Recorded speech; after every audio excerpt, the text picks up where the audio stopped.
Hi, my name is Bernie Heine, and I want to talk about some of the tools of change and how that works in our brains to make sure we actually accomplish the things we're looking to do.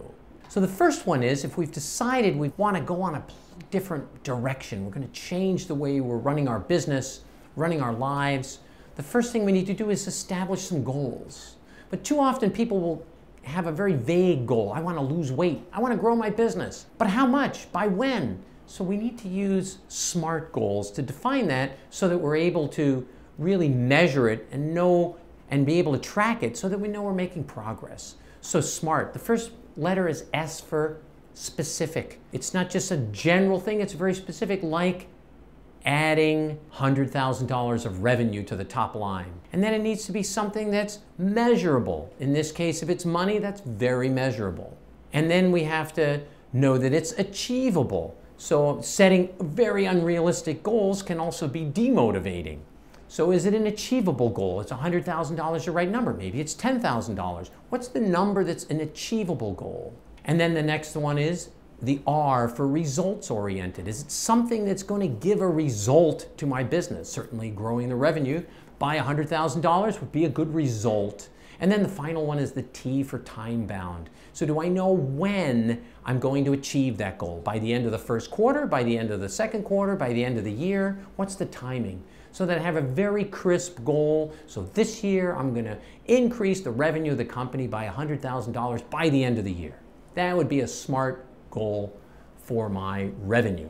So another tool that we have available is setting goals, not only short-term goals, but also setting long-term goals. Have I thought about what's my overall objective? Where do I want to be in 5 years from now? Where do I want to be in 10 years versus what do I want to be doing next week? So separating those SMART goals out into longer-term goals, but also very short-term goals that are actionable right now.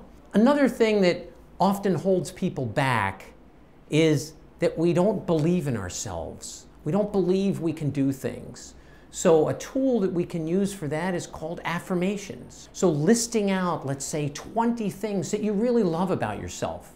You like that you're smart. You like that you're well educated. You like that you're able to speak to people, or you like that you're able to do detailed calculations. What is it that you like about yourself? You like that you're a great family person, or you're a great husband or wife, or you're a great father, or you're a great mother. What is it that you really love about yourself? Remind yourself about those things. Write those down. Put together a list, and then we review that list either on a daily basis, one item a day, or the whole list every day, but keep that front and center because that reminds you of how amazing you are as a person. Another tool that we have is visualizations. So thinking about what's possible in the future. How often do you take the time to sit back and really think about the future for yourself? Taking a little time each day and visualizing what's going to happen next month, next year, 10 years from now is not only inspirational, but it helps set the direction. It points you in the way that you want to be going so that you know when you're there. You know when you're on the path. You're seeing the signs that's bringing you in that direction. And then we also need to have action plans. So once you have those SMART goals and you're visualizing where you want to go, what are we doing now? So often I see people that have 100-point lists and there's no priorities and they're just kind of bouncing around, being pushed around from one deadline to the other. What's your list? Do you have a list, an action item list that helps you prioritize what are the most important things that need to get done today, this week, this month? So laid out with the priorities. Now, once we have all these tools in hand, how do they work for us? Well, there's a very interesting filter in our brain that helps us achieve these goals, and it's called the RAS, the reticular activating system. And this filter is what keeps us sane in a way. Our brains are receiving about 100 million impulses constantly. Right now, you're maybe paying attention to my voice, but you're also seeing the lights or the color of my shirt, or you're hearing some other noise in the background. There's all these things going on around us, but our filter in our brain, the RAS, is tuned into the things we pay attention to. How many times have you been in a noisy cocktail party and somebody way on the other side of the room calls out your name and you hear that? You hear that because your filter is turned on to hear specific things all the time.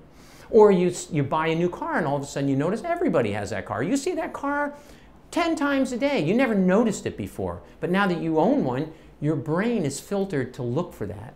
When you set goals, when you write down your affirmations and pay attention to them, when you have your action plans, you're training your reticular activating system to pay attention to the things that matter to you most. And the more you focus on the good things in your life, the more they grow. A famous Harvard professor once said, when you appreciate the good appreciates. So appreciate that's all good in your life. Focus on those good things. Your brain will help you do it, and you'll be the success that you really want to be.